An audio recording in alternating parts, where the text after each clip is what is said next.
Hello guys, welcome to my YouTube channel. तो मैं आदित्य बिरला का एक नया ब्रांच है, बिरला पिविट, नया प्रोजेक्ट उन्होंने शुरू किया है। तो उसके लिए हायरिंग चल रही थी SD1 पोजीशन के लिए, बैक एंड रोल के लिए। तो उसके लिए मैंने इंटरव्यू दिया था। तो मैं आज वही इंटरव्यू एक्सपीरियंस आपके साथ शेयर करने वाला हूँ। मैंने वो ऑफ़र क्रैक कर लिया था, बट मैं वो ज्वाइन नहीं कर रहा हूँ। मैं आपको वीडियो के एंड में बताऊँगा कि क्यों नहीं ज्वाइन कर रहा हूँ। तो पहले इंटरव्यू एक्सपीरियंस शेयर करते हैं। तो मेरे को इसके लिए HR ने ही कांटेक्ट किया था। मैंने naukri.com पे शायद वेबसाइट बनाई होगी, तो उसी के थ्रू उनको मेरा प्रोफाइल मिला होगा। आई डोंट नो मेरे को उनको मेरा प्रोफाइल कैसे मिला, शायद लिंक्डइन से भी मिला होगा या पता नहीं। बट हर जगह आप अप्लाई कर देना ताकि रिक्रूटर्स आपको रीच कर सके। तो मेरे को रिक्रूटर ने रीच किया था। तो फिर मैंने बोला कि इंटरव्यू शेड्यूल करवाना चाहते हो, मतलब उन्होंने बोला कि इंटरव्यू शेड्यूल करवाना चाहते हो। तो मैंने कहा कि हाँ ठीक है, करवा दीजिए। तो राउंड 1 तो जिसमें 2 DSA क्वेश्चन और एक पूरा इन डेप्थ प्रोजेक्ट में गए थे, जो भी मैं करंटली कंपनी में कर रहा था। तो मेरे पास 1 साल का एक्सपीरियंस है। तो जो भी मैं प्रीवियस कंपनी में कर रहा था, जो कि मेरा प्रीवियस कंपनी पेटीएम है, तो पेटीएम में मैं जो काम कर रहा था वो उसी पे एक प्रोजेक्ट पे उन्होंने पूरा डिस्कशन किया था, लो लेवल डिज़ाइन और हाई लेवल डिज़ाइन का। तो सबसे पहले उन्होंने मेरा प्रोजेक्ट ही डिस्कस किया था कि tell me about this project, and पूरा डीप में गए थे कि MySQL क्यों यूज़ करा, रेडिस क्यों यूज़ करा, सीक्वेंशियल इनका काउंटर यूज़ कर सकते थे instead of using UUID, and various kind of cross questioning was there. And DSA question was, मैं कहूँगा कि इजी मीडियम था। एक तो प्रीटी स्टैंडर्ड था कि हमारे पास एक एरे गिवन है जो कि रोटेटेड सॉर्टेड एरे है, उसमें अपने को मिनिमम एलिमेंट फाइंड करना था। तो ये तो स्टैंडर्ड प्रॉब्लम हो गया। जो सेकंड क्वेश्चन था वो आपको कहीं नहीं मिलेगा, मतलब मैंने सर्च करने की कोशिश करी थी लेकिन वो मिला नहीं।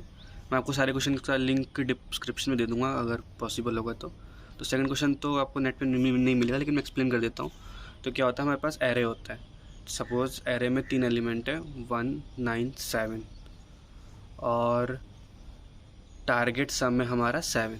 ठीक है, अब मैं मैट्रिक्स बना रहा हूँ 1, 9। तब जैसे कि 1 और 9 को ऐड करूँगा तो 10 हो जाएगा, जो कि मेरे टारगेट सम से एक्सीड हो जा रहा है। तो मैं क्या करूँगा, 1 ये लूँगा और 6 ये ले लूँगा। 9 को 2 भागों में कर दूँगा, बांट दूँगा 6 और 3 में। तो 1 और 6 ये ले लूँगा। फिर नेक्स्ट में 3 और 7 जाएंगे। फिर यहाँ पे देखूँगा कि 3 और 7 भी टारगेट सम से ज़्यादा हो रहा है, तो मैं 7 को 2 भाग में तोड़ दूँगा, 4 और 3। तो 3 और 4 जाएंगे। फिर जो लास्ट में जितने भी बच गए वो एज इट इज़ डाल देने हैं उस मैट्रिक्स में। ठीक है, तो सर ये प्रॉब्लम सॉल्व करना था, तो ये भी मैंने कर दिया था। तो ये दोनों क्वेश्चन करने के बाद बेसिकली आपको इनका थॉट बताना था कि थॉट प्रोसेस क्या है। आपको कोड नहीं करना था, बस खाली आपको एक तरह से सूडो कोड समझ लो, वो बताना था कि पूरा कि कैसे आप प्रोसीड करोगे, बिल्कुल एंड टू एंड एक्सप्लेनेशन के साथ। और अब मैं राउंड 2 के बारे में बताता हूँ। तो यार राउंड 2 सीनियर बंदा ले रहा था, तो उन्होंने भी पहले पूरा प्रोजेक्ट के बारे में ही पूछा कि पेटीएम में कैसा क्या चल रहा है, क्या प्रोजेक्ट्स करे हैं तुमने, क्या फेलियर्स हैं, ये सब। फिर उसके बाद उन्होंने एक ही DSA क्वेश्चन पूछा, जो कि मैं कहूँगा कि मीडियम लेवल का कह सकते हैं। फिर उसमें फॉलोअप्स भी आ गए थे। तो ये था कि तुम्हारे पास वर्ड डॉक्यूमेंट है और तुमको हाईएस्ट फ्रीक्वेंसी जो वर्ड है वो प्रिंट करवाना है। ठीक है, और फिर फॉलोअप ये था कि व्हाट इफ़ फ्रीक्वेंसी एक से, मतलब अगर फ्रीक्वेंसी सेम हुए तो कैसे हैंडल करोगे। तो वो सारे केसेस थे। बाकी ये भी इंटरव्यू काफ़ी अच्छा गया।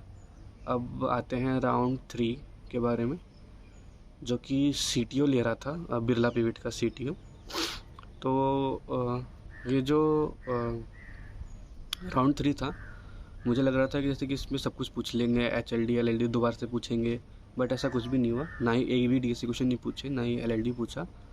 इसमें सिर्फ बस नॉर्मल डिस्कशन था कि how developers are different from engineers, like दोनों सेम नहीं होते, बिजनेस के पॉइंट ऑफ व्यू से डिसीजंस लेना इम्पोर्टेंट है, मतलब यही सब चीज़ें कि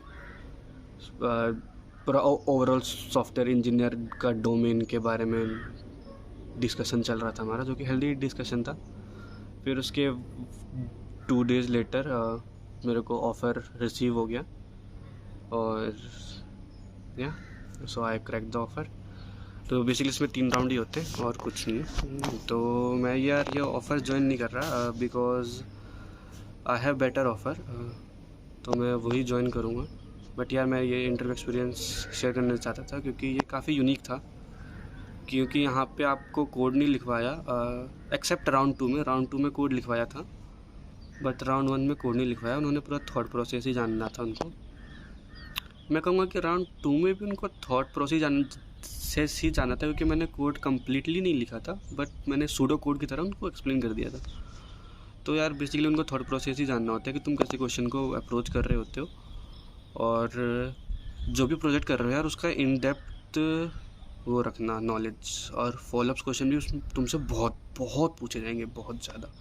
ठीक है, मैं तो परेशान हो गया था यार कि प्रोजेक्ट में इतने सारे क्वेश्चन क्यों पूछ रहे हैं यार, मेरे को तो पता भी नहीं, लेकिन फिर भी प्रिपेयर करके जाना और माई एसक्यूएल नो एसक्यूएल के बारे में जान लेना कि क्यों माई एसक्यूएल, मतलब कब कब माई एसक्यूएल यूज़ करते हैं और कब कब नो एसक्यूएल यूज़ करते हैं।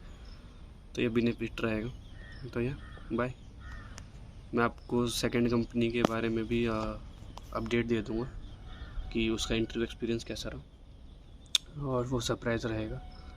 ओके।